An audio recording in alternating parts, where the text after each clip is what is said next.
odayaal haween iyo dhalinyaro ka soo jeeda deegaan doorashada Professor Maxamed Sheekh Cusmaan Jawaari oo ah gudoomiyaha baarlamaanka federaalka Soomaaliya ayaa kulan ay ku yeesheen gudaha magaalada Baydhabo waxa ay ku dhaliileen xildhibaanada mooshinka ka keenay gudoomiyaha baarlamaanka waxayna ku tilmaameen inuu yahay mooshinka mid marinkiisii gafay oo ay gadaal ka riixayaan mas'uuliyiin sare oo ka tirsan dawladda federaalka Soomaaliya qaar ka mid ah odayaasha iyo haweenka kulankaasi ka qayb galay oo hadlay ayaa sidan u dhigay hadalkooda markii la kataban lahaay ama isbedel lahaay ama yaani isazal lahaay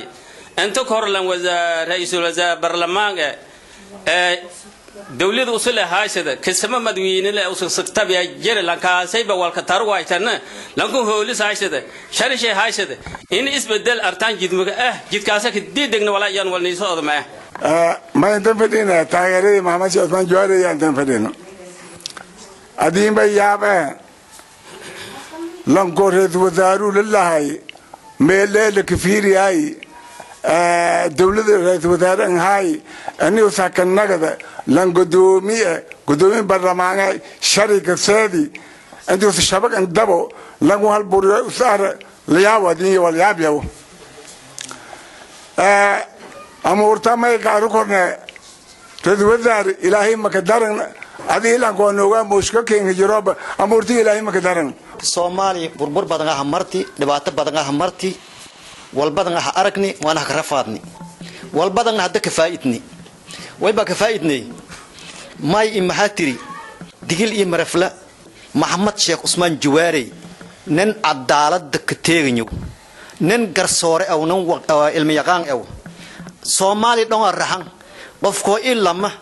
umma aradi ama wal suubdi Soomaali mindu dumad maan halaawad gudoomiyaha baarlamaanka sheekada la kala jiruna aan ku xugna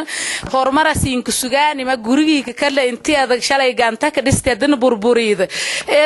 aan ku xugna Malaaq Yuusuf Cabdi oo ah malaaqa guud ee deegaan doorashada gudoomiyaha baarlamaanka federaalka Professor Maxamed Sheekh Cusmaan Jawaari ayaa xusay inay ka dherigsan yihiin ujeedka mooshinka laga keenay gudoomiyaha isla markaana waxa ay ka digeen xadgudubka iyo gardado lagu hayo gudoomiyaha baarlamaanka Soomaaliya موشك برسد هذا قاطع شيء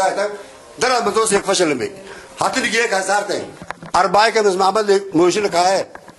لكن موشل صاروا بلا حتى الفشل بي كان فشل من ريس فلو كالين هو بس فلو سألك إذا نبتون نبل هو كم بس فلو سألك إذا نبتين يا نبل عليك بس فلو ما بالله كان لدرجة مختار شيخ آدم دلمر تلفزيون كعالمي SBS TV Baydhabo Janay